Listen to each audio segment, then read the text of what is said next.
This is the broadcast from City Hall, the home of the Greater London Authority. Please stand by.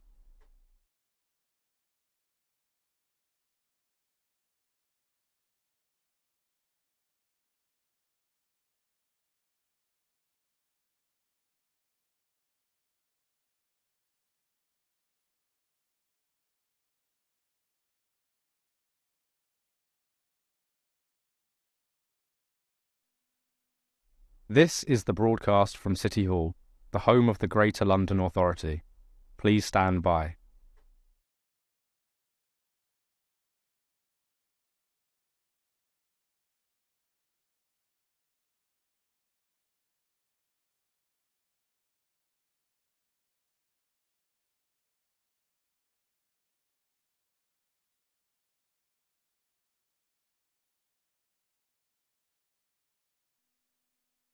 This is the broadcast from City Hall, the home of the Greater London Authority.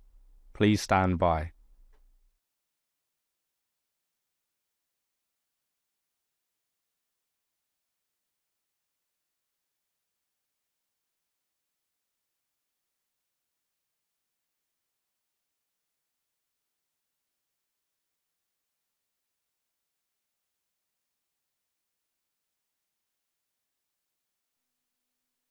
This is the broadcast from City Hall, the home of the Greater London Authority. Please stand by.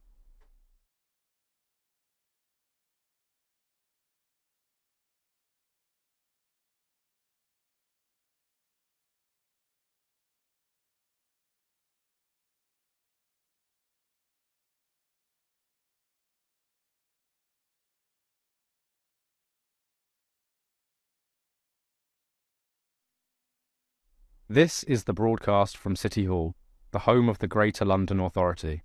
Please stand by.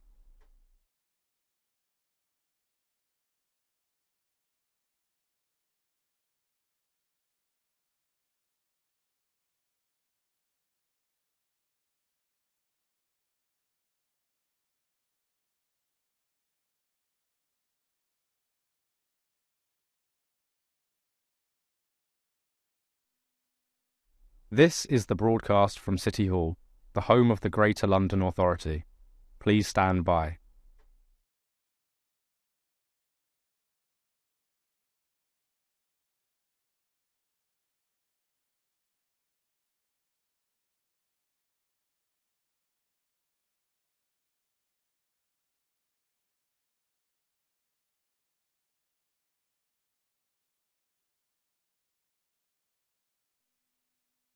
This is the broadcast from City Hall, the home of the Greater London Authority. Please stand by.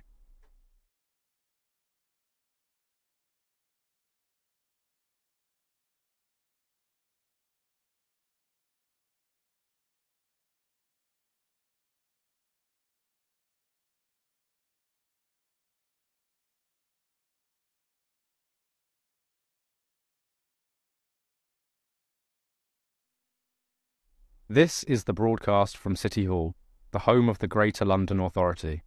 Please stand by.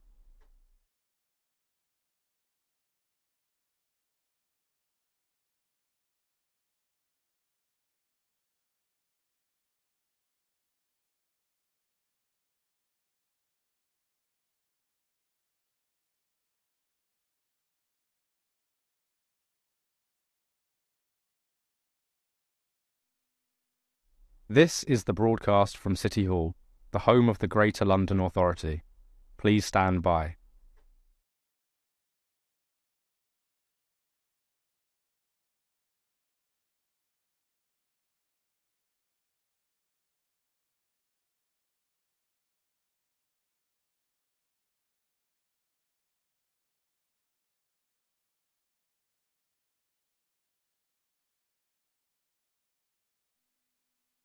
This is the broadcast from City Hall, the home of the Greater London Authority. Please stand by.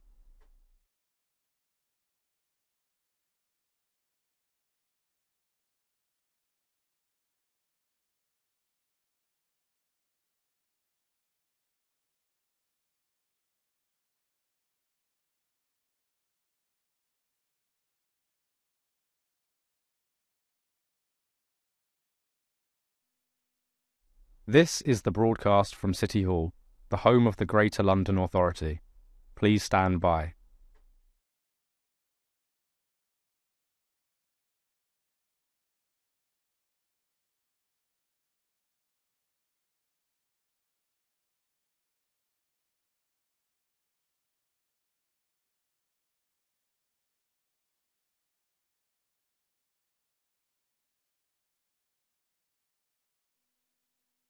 This is the broadcast from City Hall, the home of the Greater London Authority.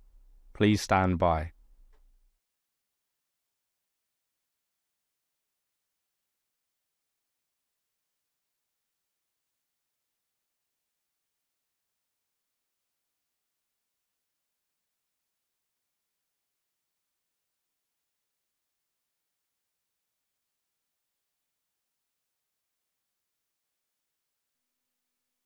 This is the broadcast from City Hall, the home of the Greater London Authority. Please stand by.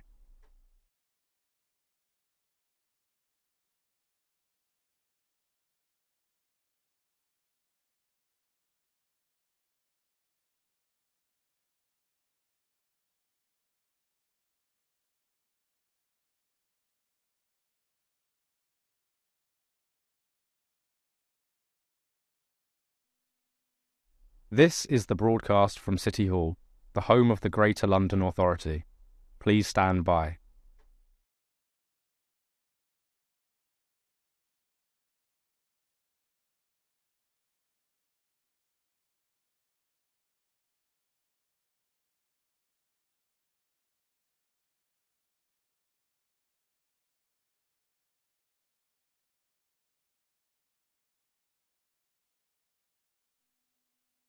This is the broadcast from City Hall, the home of the Greater London Authority.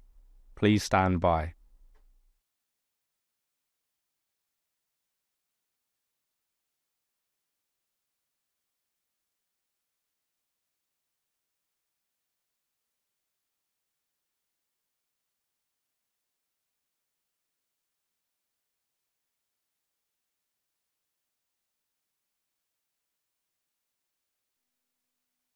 This is the broadcast from City Hall, the home of the Greater London Authority. Please stand by.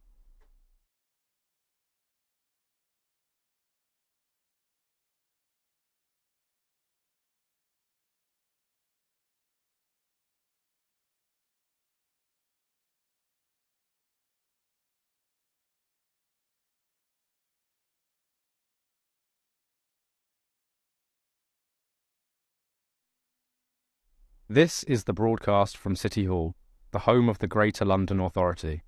Please stand by.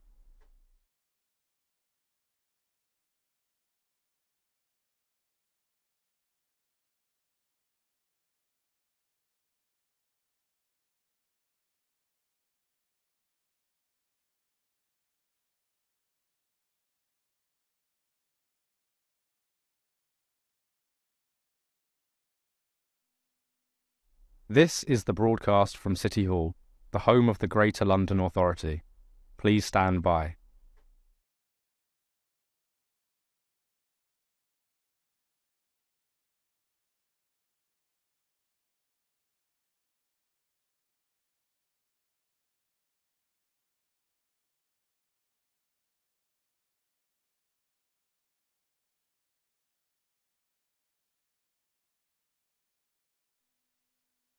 This is the broadcast from City Hall, the home of the Greater London Authority. Please stand by.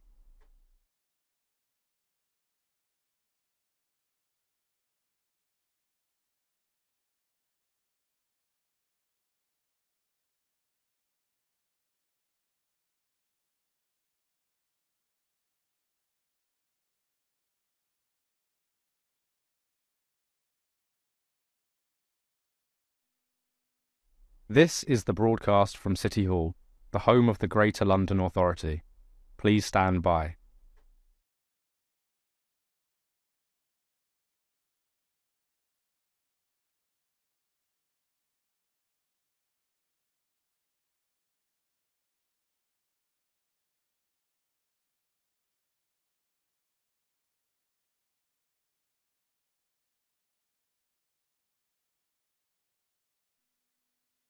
This is the broadcast from City Hall, the home of the Greater London Authority.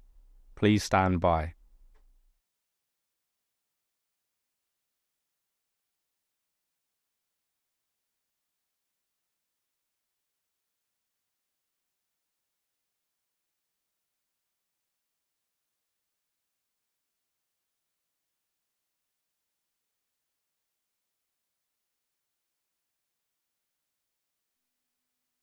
This is the broadcast from City Hall, the home of the Greater London Authority. Please stand by.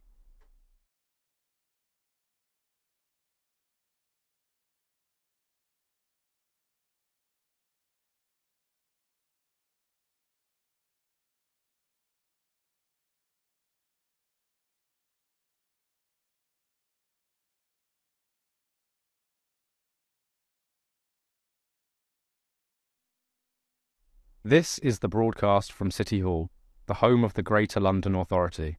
Please stand by.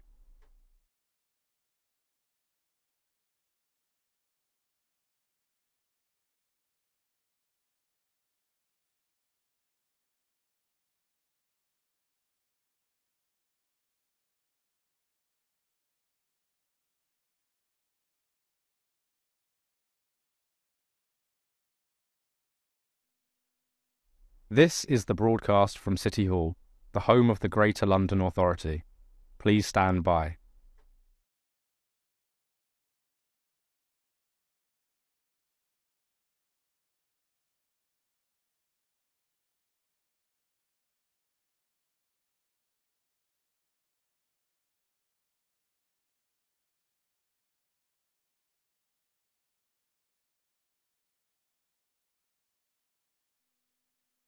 This is the broadcast from City Hall, the home of the Greater London Authority. Please stand by.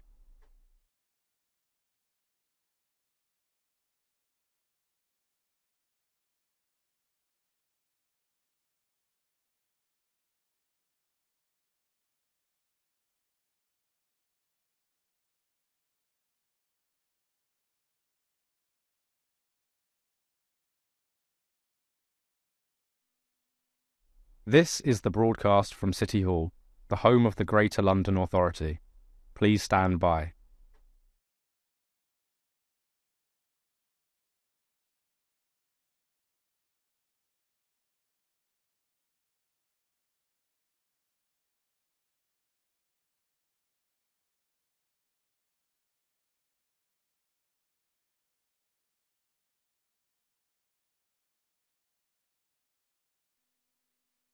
This is the broadcast from City Hall, the home of the Greater London Authority. Please stand by.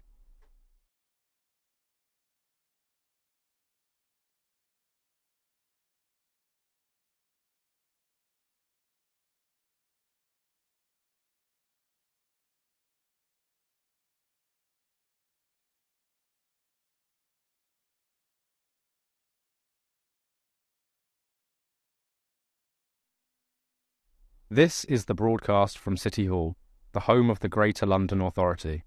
Please stand by.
Good afternoon, everyone. Can I welcome members, officers and members of the public here in the chamber or watching on the webcast, perhaps more on the webcast than here in the chamber, to today's meeting of the audit panel.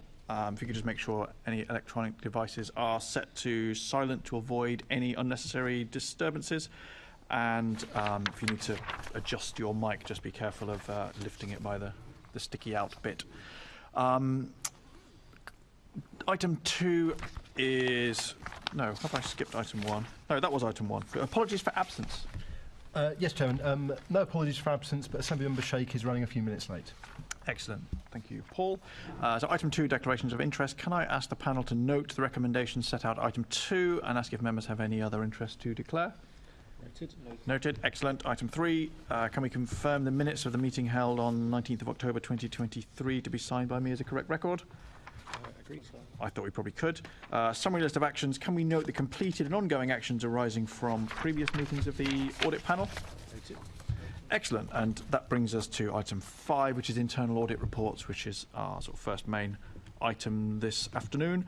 So we are joined in the chamber by David Esling, who's head of audit assurance, and online by Mark Woodley, group audit lead, and Karen Welsh, who's senior risk and assurance auditor. So David, if I could ask you to introduce each report and then relevant officers as necessary for each appendix. Thank you, Chair. I'll take you through our update report on progress made from the 11th of October to the 6th of December. And as I say, this gives the latest position of audit work undertaken in that period. The following reviews have been completed. The GLA land and property governance, including the management of land assets, follow-up of audit of ethics and accountability, also the follow-up of audit of closure of the European funds and transition to the UK Shared Prosperity Fund, and also a grant claim for the Warmer Homes programme, which we've undertaken. Those are the reports that have been brought to this meeting. However, the GLA land and property, although that's been completed, unfortunately due to the Assistant Director of Land and Property, Simon Powell, being unable to attend due to bereavement, we are now going to bring that to the next panel meeting. But it's just to flag up that report has been completed, and I think it's also been shared with panel members in between, but that'll give you opportunity at the next meeting to ask questions on that. Just also like to say that there's a draft report currently out, which is the use and control of agency staff, and that's under discussion with GLA management, and that's planned to come to the February panel meeting. There's also draft reports, again, with management of the affordable homes and arrangements for the mayoral and assembly elections for 2024. Just to highlight current fieldwork that's underway, this covers reviews of the Communities and Social Policy Unit, the Grant Management and Compliance with Contracts and Funding Code, and the reviews of estate management, health and safety and procurement of major events are being scoped, and those terms of reference are being currently drafted. Just like to flag that a request from the Interim Chief Finance Officer to my right. We are due to commence an advisory review on the benefits and expenses framework, and that terms of reference is currently being discussed. So that's an additional piece of work which we, again, will hope to bring to the February panel and update the panel members on that. Okay. I think that's everything that's in the initial first part of that paper, other than the tables that show the movement of the recommendations, certainly for the follow-ups, which we'll be talking to, and Mark will talk to those following when I complete this. Each of those have moved. The direction of travel's been positive. They've gone up with the implementation of recommendations. And finally, just to give you an update on the current counter-fraud work that we've completed in the third quarter, and that's a continuation of work that's looking at the GLA's anti-fraud and corruption policy and response plan, and that's work that's been undertaken to update that with advice from ourselves. Also, work is continued with the GLA on reviewing AEB funding providers, and I know we've updated panel in the past on this, and we would expect from the results of that work to bring that again to the forthcoming panels on that. Also, for National Fraud Initiative work. Sorry, when you say forthcoming panels, I'm just conscious that we've only got one more before the end of the term. Yeah, so it's a continuous update. So yes, we will update on the current completed work. Okay. But yes, yeah, Great. I mean, it's a continuous piece of work that, unfortunately, for AEB. National Fraud Initiative for the 2023 results. So nothing, as it states here, we've had 1,445 matches, and of those, 36 payroll-to-payroll matches have been closed with no issues, which is positive. There's 14 matches remain open, which relates to matches between payroll and creditors data, and we have been requested that have been requested by the people function. So we're continuing work with the people function on looking at those matches, and again, anything that should transpire from that we'll bring to the panel. So specifically, that's the piece of work on, I don't know what we call it, moonlighting, effectively, where people are double dipping, working for us. Yeah, it covers that. It also covers pensions. Yeah, it covers a raft of areas across the public sector looking at data matching. But yes, that would highlight some of that as well. So okay. It's and I know we've had instances in the past which we brought here. So that concludes my update. I'm willing to take any questions on that. But as I say, those the reviews, the follow-up reviews, and the warmer homes, Mark will now speak to those reports in particular. So, okay. As I say, any questions, but otherwise I can hand over to the panel and then to Mark. Okay. Anybody have any questions on that before we go on to the European? Yes. Just a question on or maybe just a query sort of looking into the crystal ball for the arrangements for mayoral and assembly elections, which is due in February. Are you looking at different scenarios for that, just in the event of a general election, etc.? Would that be covered in that or not? Part of the review will be looking what the GLA have put in place. So we will be giving assurance on those arrangements. So some of that will be what if there should be both elections maybe on the same day or within the similar periods. So, I mean, obviously mayoral elections are in May, so there was one in June. So it's the capacity to do that. As part of that review, we would be looking at what the GLA have got in place, so how they've risk managed that, and then we'd bring that back to give you assurance as panel members that the arrangements are adequate and will cover all eventualities and on a risk basis. So. Thanks. And I suppose it's not just the election itself. It's obviously you have a long run-in of where things can't be published and all these sorts of. Yeah, we would cover all that, because obviously there's been, I think it was the last one, wasn't there? There was some issues there, so it's looking at how those would be dealt with should they reoccur or occur in the future. Okay, I think the actual work of scrutinising the work for that, I think, is with oversight. So I think the oversight committee has been looking at that looking at the ongoing work, and then obviously you're looking at what they've looked at, I suppose. Yeah, a part of that would be, yes, as you say, there is that scrutiny from internally from the Oversight Committee. Okay, so I think that takes us to the next appendix, which is the European Funds and Transitions to the UK Shared Prosperity Fund. Is that Mark who's doing that? Yeah, that's me, yeah. Okay, you can hear me okay? Yes. Great, okay. Right, the first audit report is the follow-up audit review of the closure of European funds and transition to the UK Shared Prosperity Fund. We originally reviewed the closure of European funds and transition to the UK Shared Prosperity Fund in February 2023 and concluded a substantial assurance. There was one management action agreed to improve the management of the key risks identified, which had an agreed deadline of May 2023. Following our follow-up review, we concluded that there's been an improvement to the overall control framework and the one management action has been fully implemented. UK government guidance for monitoring requires that local authorities to submit to the Department for Levelling Up Housing and Communities summary updates on a quarterly basis. The GLA have identified and documented lessons learned and good practice from the UK Shared Prosperity Fund process and are producing a UK Shared Prosperity Fund draft London evaluation plan, and have engaged with national UK Shared Prosperity Fund evaluators in relation to intervention level and case study evaluations. The GLA receives claims from the UK Shared Prosperity Fund providers, providing details of transactions, expenditure forecasts, outputs and outcomes, including forecasts and project progress reports. A spreadsheet is now maintained and details all claims on the spreadsheet. Returns are required to be submitted to the Department of Levelling Up, Housing and Communities via their Power app. However, the app has not been working since May 2023. The GLA therefore have been unable to submit any information to the Department for Levelling Up, Housing and Communities. The GLA is waiting for the department to solve the issues with the app. We have suggested that a full audit review of the UK Shared Prosperity Fund is carried out as part of the 2024-25 audit plan. And I think Stuart Scott's here to help ask any queries or questions that you may have.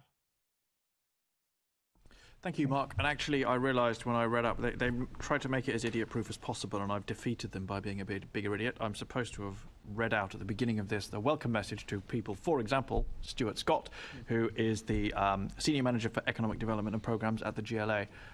Good afternoon, Stuart. Thank you for joining us, and also for Mark Woodley, one of our regulars at the panel. So I don't know whether you wanted to add anything to what Mark has just said, or if not, I think we have a couple of questions from the panel. Okay. I mean, there's this business of the app. It seems, I suppose, two things about that strike me as odd. One, that we're submitting returns to the government via an app, and two, that the app cannot work for at least the thick end of a year and ongoing. So presumably there's no indication when the app might be working, or if there might be an alternative method to submit our returns? So by app, we're not talking about an app on your phone. It's called a Power app. It's more like a website. Okay. So that's what that is. And in fact, it is now working.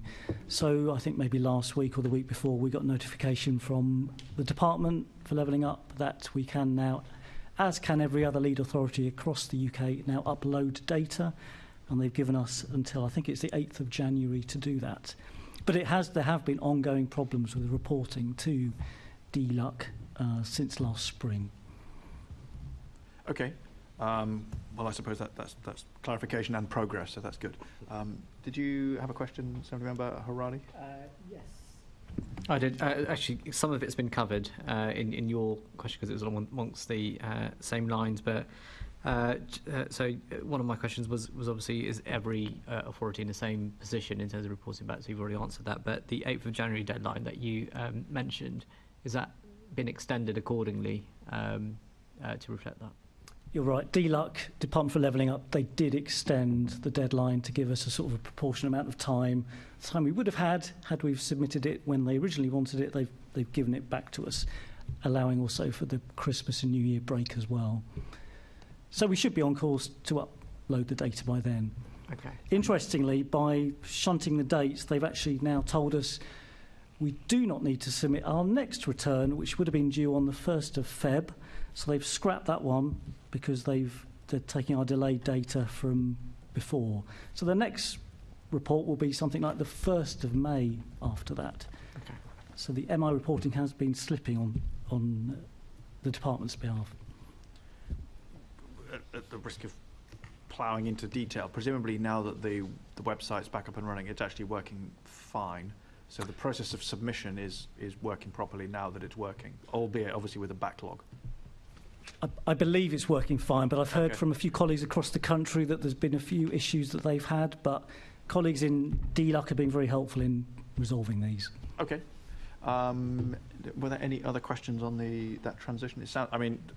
Usually when we have few questions, that's a good thing because it means that we've got substantial assurance, everything is working well, at least from our end, and the bit that's not working well wasn't us and is now fixed.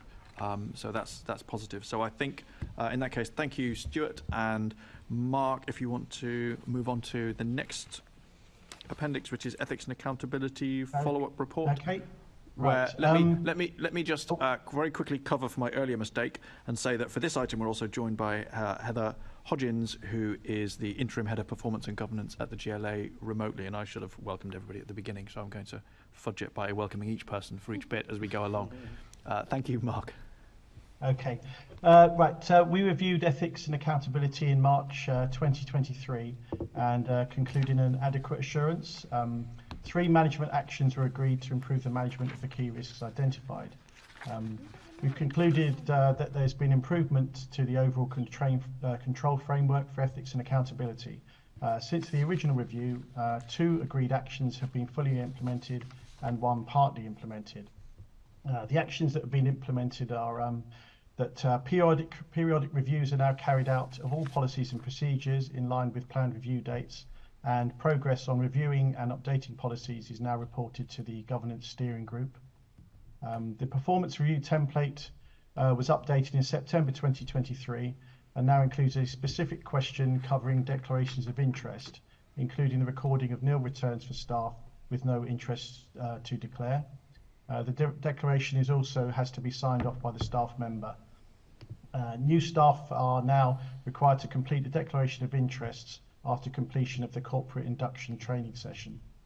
The procurement intranet page now includes a declaration of interest form and a procedure note, which states that a declaration of interest must be completed for all GLA-led procurements.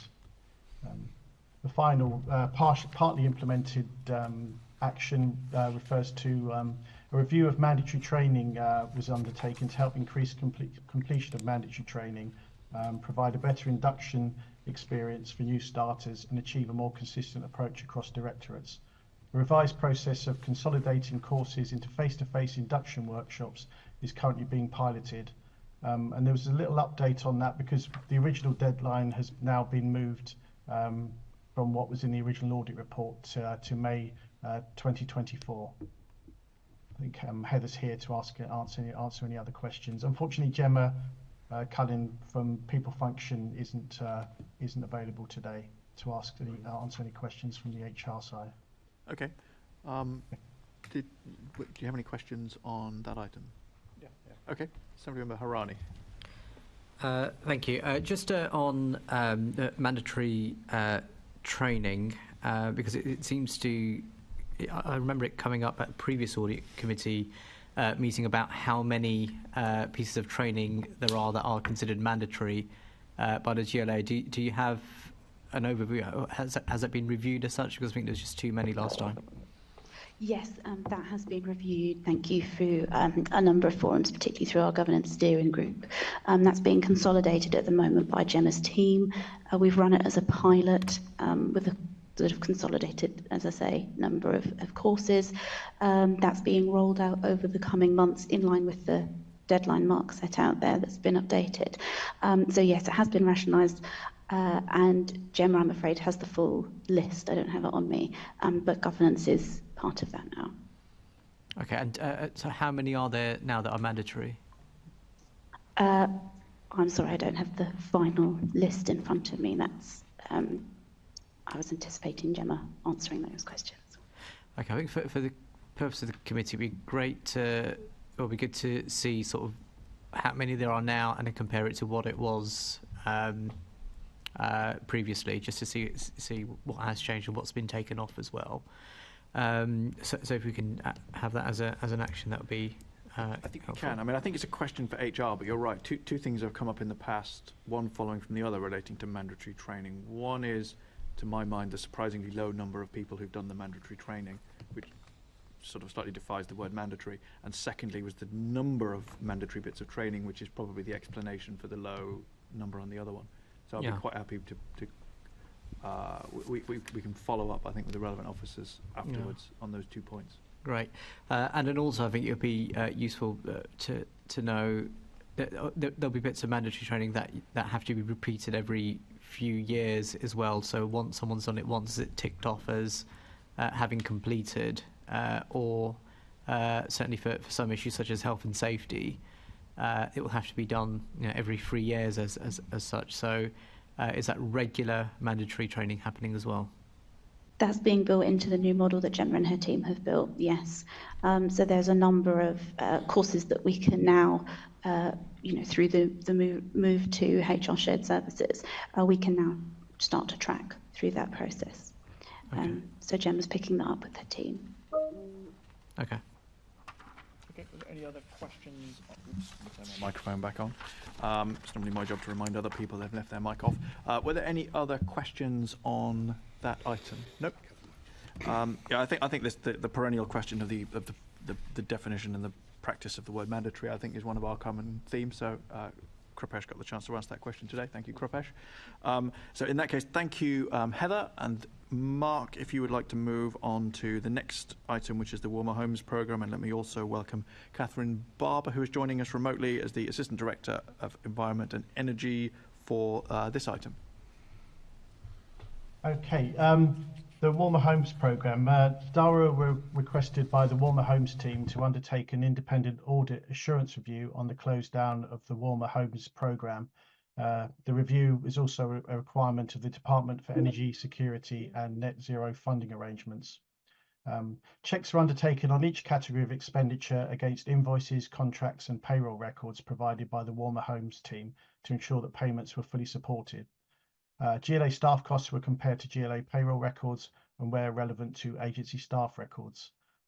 We found from our testing that expenditure incurred within the programme was as per financial records and supported by the relevant documentation. That was the result of the piece of work that we carried out, just to check that the claims were accurate and correct and the money had been spent on eligible projects. I think Catherine's here to answer any other questions on the programme itself. Thank you, Mark. Thank you, Catherine, as well. Assembly Member Fortune, you have a question. Thank you very much. A thing that jumps out immediately is the amount of money that was returned to government. It's returning 21.39 million, which is over half of the original grant award. Can you talk us through that, please? Yes, I can. You knew that was coming, right? Thank you. Yes, I think perhaps I could start by just distinguishing between two elements of this theme, just to make sure that everyone is familiar with the different names, because it's quite important for understanding how we have performed. Sustainable warmth is what the Department for Energy Security and Net Zero call this overall scheme. And underneath that, they have two separate elements. One is for properties which are on the gas grid, and that's called local authority delivery.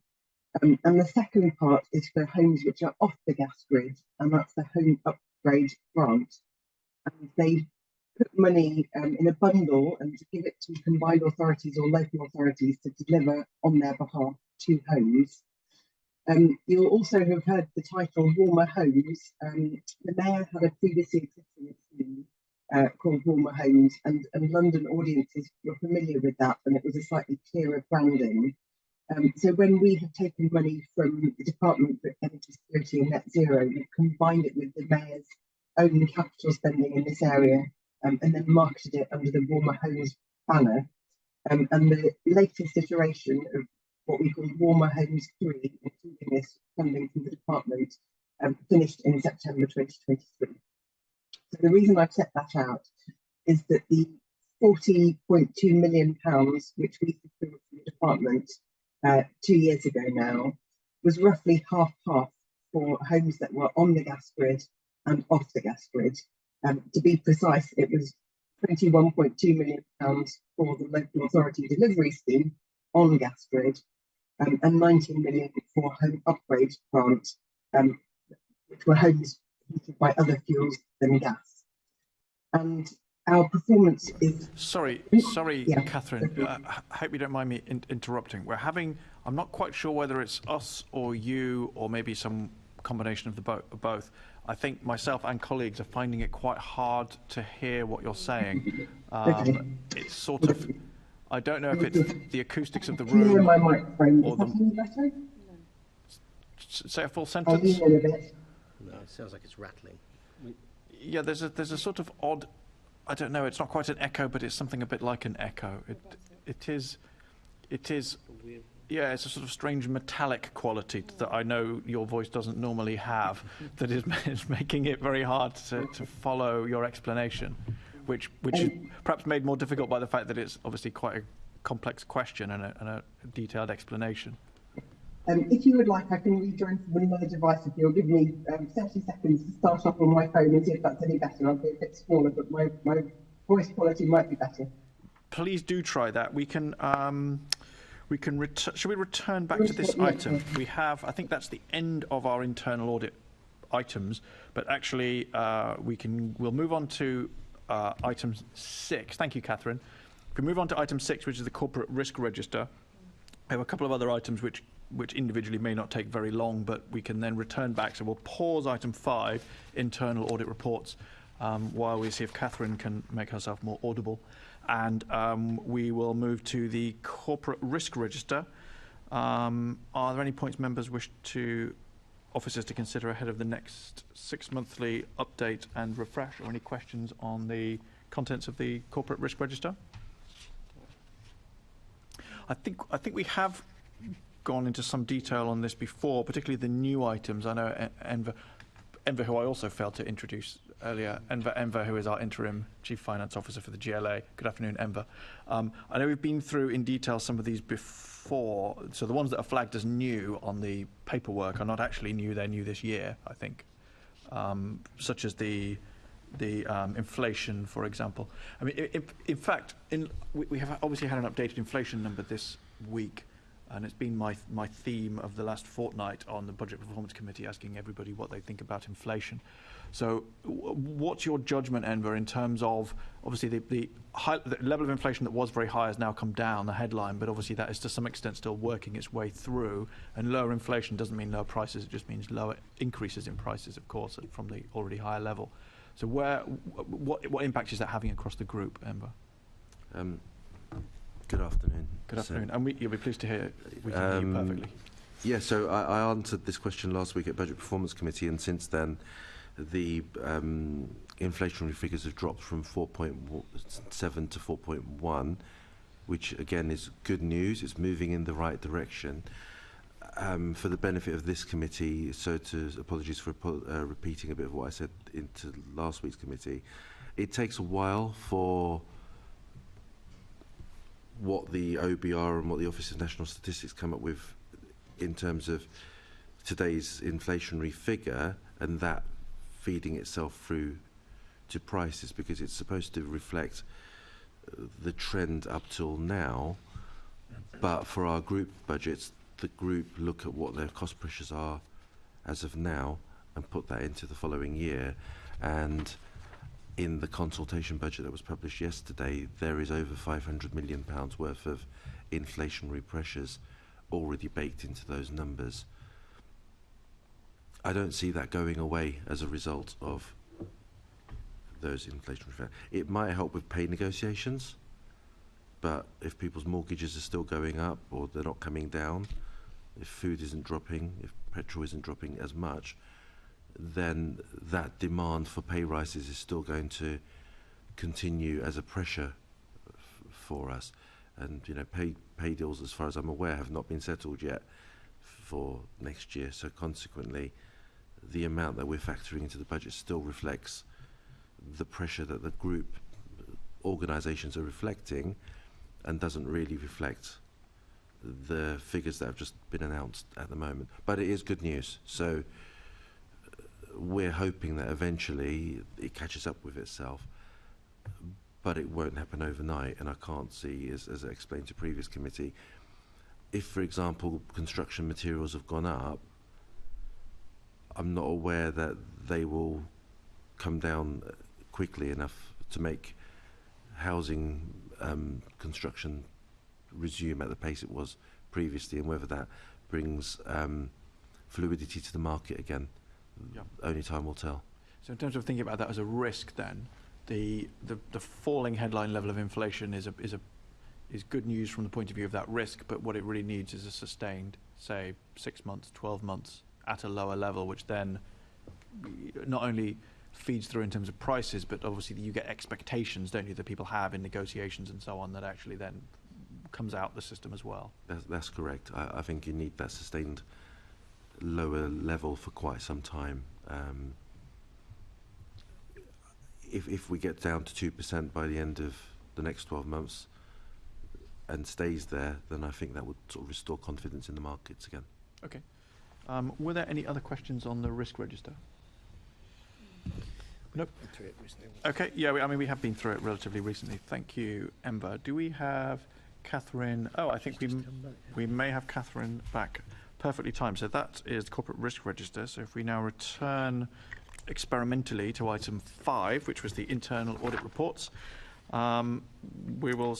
I feel like I'm doing Eurovision now, but Catherine, are you there and can you hear us?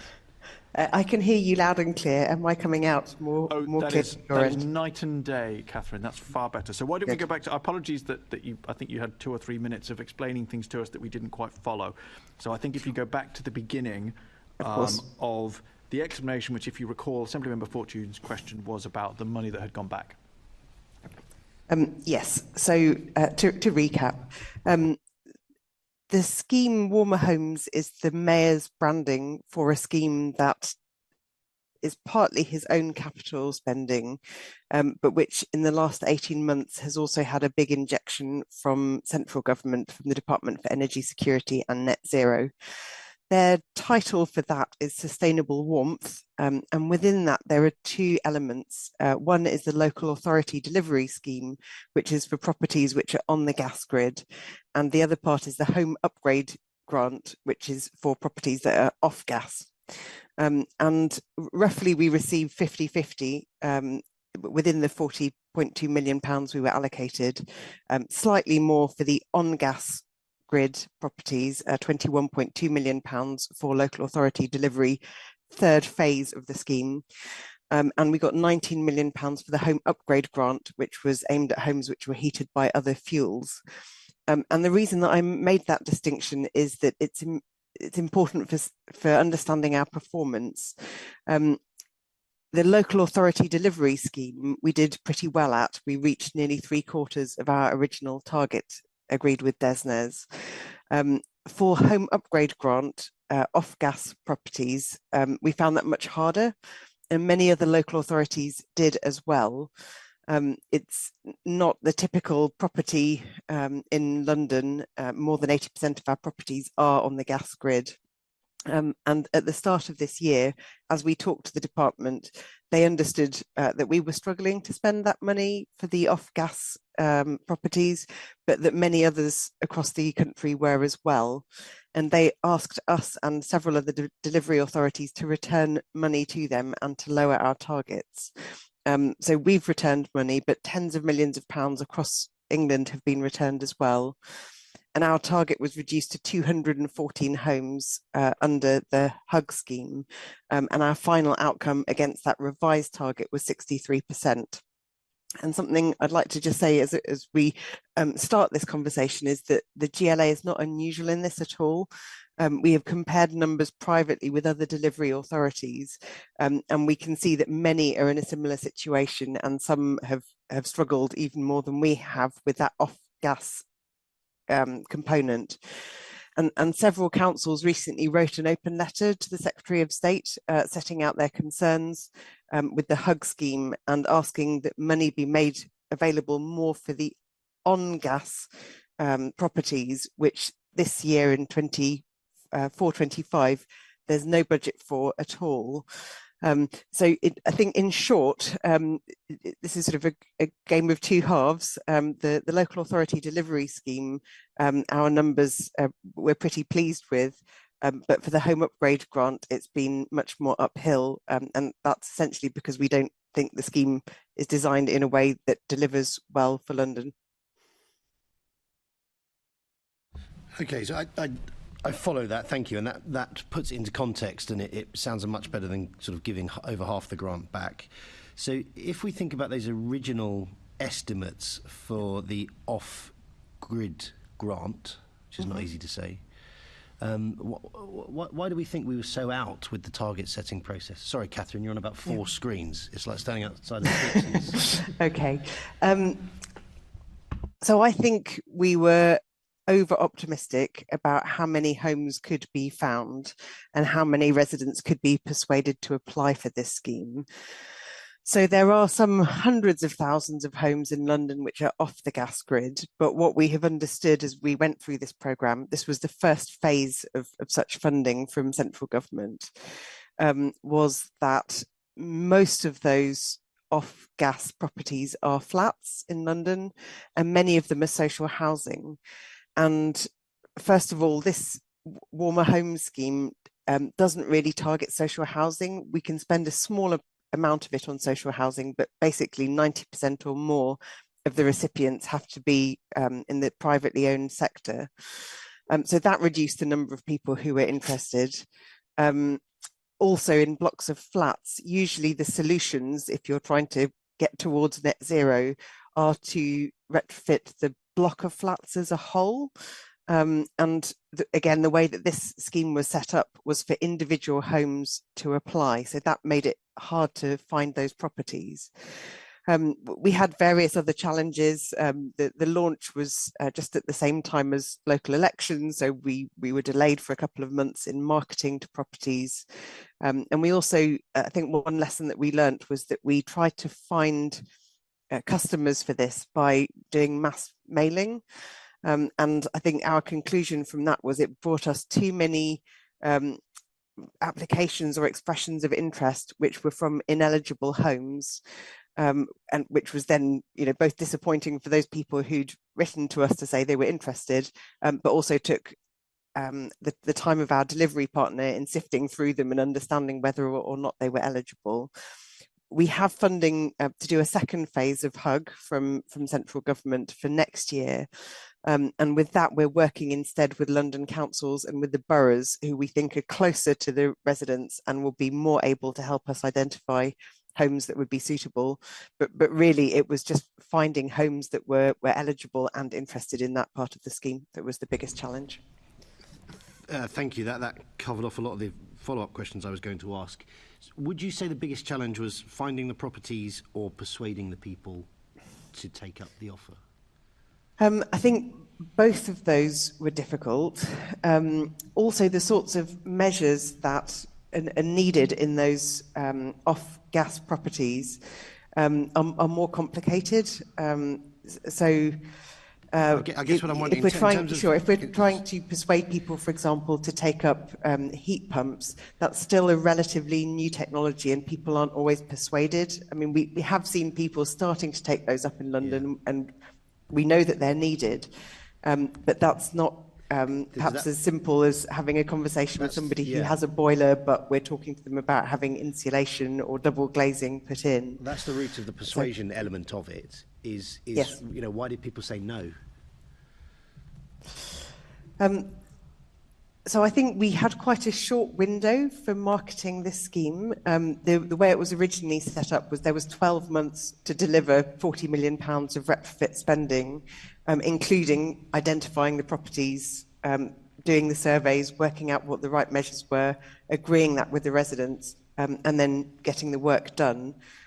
Later on, it was extended by another 6 months, but really trying to do all of that when some of the technology solutions are quite new and quite uncertain for residents. And of course, it was also at a time when energy bills were skyrocketing. People were very interested in the insulation side of things, but where it came to taking up new technologies, there was a certain wariness, I would say. Okay, did you say there was an element, a time element there as well, that there wasn't a sufficient window? That's right, and this has been quite a characteristic of schemes offered to us from central government, where there's been either a 12-month or an 18-month timeframe for delivery. And even between the moment where we were offered the funding and accepted it at the end of 2021 and the moment we were expecting to be already retrofitting homes from April 2022 onwards, it was really just a few months in which we had to set up a team, run a procurement, appoint an installer, identify homes, and then be able to get installers in to do the work. So that was something that was noted by Chris Skidmore MP, former Conservative Energy and Climate Change Minister, who wrote a review about the government's net zero policies and programmes recently. And he particularly picked up on this feedback from local authorities and combined authorities, which said that when we have to compete for funding and then deliver it very quickly, it often doesn't work. We just simply aren't able to set up that quickly. And as a result, a lot of money does go back to central government. Then it comes out the next year in another 12-month fund. There are some promising signs on this. I would say that the two devolution deals that are emerging with the West Midlands and Greater Manchester combined authorities are hopeful, because they're looking at more devolution, both of the funding criteria, which homes can access funding, and also a longer time frame. And so that's definitely something that the GLA is interested in and is talking to DESNES about, and well, many other combined authorities are as well, because this 12-month or 18-month cycle really runs the risk of authorities not being able to deliver. So you can assure us that there's been a real sort of lessons learned exercise on this before we get to the next round, because it was noticeable that even after there was an assessment of how successful the original rollout was going to be, it only hit 63% after the review. So I get anything like this is really difficult, and you have to learn as you go along. But it's also really important, because I'd imagine that in the future there's going to be lots of further retrofitting schemes as we try and bodge existing stock into being ready for the future. So I'd be just quite personally interested to have a look at any kind of lessons learned document, if that could be forwarded to us. Sure. Thank you. So the overall evaluation for this scheme is done by central government, because they take the data from us and from other combined authorities, and I'll check with them when that will be available nationally. But we're certainly learning lessons as we set up the next round of the home upgrade grant scheme. Yeah. It's always important to avoid the definition of insanity, right? Okay, thank you. Important but not always achieved, tragically. It's just that the lot of audit is to constantly point out that the thing that went wrong has gone wrong again. I don't think there were any other questions on the Warmer Homes programme, in which case I think that brings us to the end of item 5. So can I ask the panel to note the contents of the recent internal audit reports attached to the report at appendices 1 to 4, and to thank Mark and others for presenting those to. Noted. Noted. So that takes us to then item 7, monitoring of expenses and taxable benefits, mayor-elected members and senior staff. Do members have any comments or questions on that item? No? None, Chair. Okay. Oh, sorry, there is. Not for this item, just so that I don't miss my opportunity. But, Chair, Okay. if you might indulge me just for a few minutes, I might sneak back to item 3, because I was a little late to the meeting and I wasn't able to ask a couple of questions I'd hoped to. Item But 3 was minutes of the previous meeting. Yeah, there was just a couple of actions I wanted to follow up on. Go on. Well, we'll finish item 7, so we don't do that in the middle of item 7, and then we will briefly let you do your item 3 thing before we move to item 8. Okay, so can we note the taxable benefits and expenses incurred by the Mayor, London Assembly members and senior staff during the period April 2023 to October 2023? Noted. Noted, good. So before we move on to the work programme, something from the minutes of the previous item? Thank you, previous Chair. meeting, I do really appreciate that, because I know that means a little bit of hopping about. Apologies, I might have missed this at the beginning, but obviously those who were here last time, particularly yourself, Enver, will remember we had sort of a bit of a back and forth about some of the information I was hoping from, following on from the conversations around payroll. And I think one of the questions that we were due to get back to the committee was the exact number of cases that I think had been affected by the backdated and the delay. So I was just wondering if that information had been brought to the committee. Was that offered? It was in relation to the change of the payroll from monthly to 4 weekly, exactly. And the numerous issues that arose from that. Exactly, Chair. I don't know if we've received that information. Ember, have you sent the information? It's not from me. It's okay. You need the HR person here. We do need the HR person here. That is a very good point. And so, Chair, can I just confirm that that hasn't been sent to the committee in advance of this meeting? We've not received it. Okay. No. Is it possible for the committee to go back and say we're still expecting that information? I think it's absolutely 100%. We can do that. Brilliant, thank you. And then just a couple more questions, if you'll indulge me. And I think one of the other questions we were going back and forth was just about making sure that, I think we were discussing the layers of management in terms of the information that they're receiving in terms of how to upskill themselves on that transfer. Was any other information brought to this committee or gone away and sort of looked at how we can close the gap between, I think it was sort of middle management and senior management in terms of making sure they're getting the training that they needed? The HR again, you need HR transfer, you mean? Yes. Okay. Yeah, I think. Thank you for adding the specifics, Chair. As you can see, it's definitely the end of the year. Half my brain has turned up. Neil is compensating with the other half. I did look at those, but again, I assumed someone from HR was going to be at this meeting, also because of the ethics item. So I thought, well, when they're here, they can answer those questions. But I think, obviously, it's a public meeting, but there's some things happen that's resulted in the person not being able to be here. I don't think we've received that, have we? No, our clerk's not aware that we've received that, so we can add that to our letter. Yes, please, Do we have a Chair. third item on Thank our you. letter? Assembly Member Shade? I do, yes, third and final. And this was the latest update in discussions with TfL about the sharing of data, I think, when it came to the conversations around payroll, so that we can ensure that we're identifying correctly whether there are people who have been impacted negatively in the transfer. So I assume, again, that's probably a HR question. And if we haven't received that, Chair, if we could please also chase that information. I believe we have not, and therefore we will. Thank you very much. Okay. Right, we now resume our normal programming, which is item 8, audit panel work programme. Can I ask the panel to note the work programme? Noted. Noted, expertly noted. Well done, everyone. So that brings us to the date of the next meeting of the panel, which is scheduled for 2 p.m. on Wednesday, the 28th of February 2024, here in the chamber in City Hall. There is no other urgent business, and therefore that ends this afternoon's meeting. Thank you, everyone. Thank you, Chair. Thank you.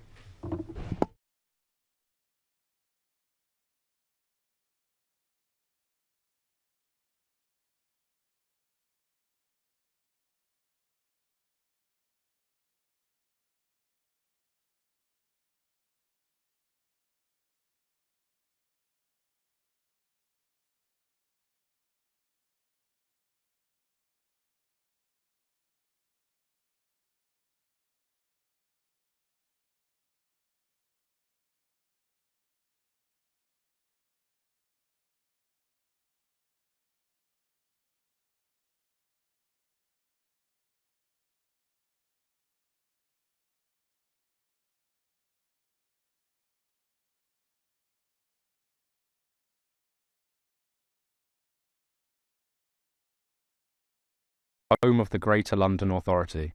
Please stand by.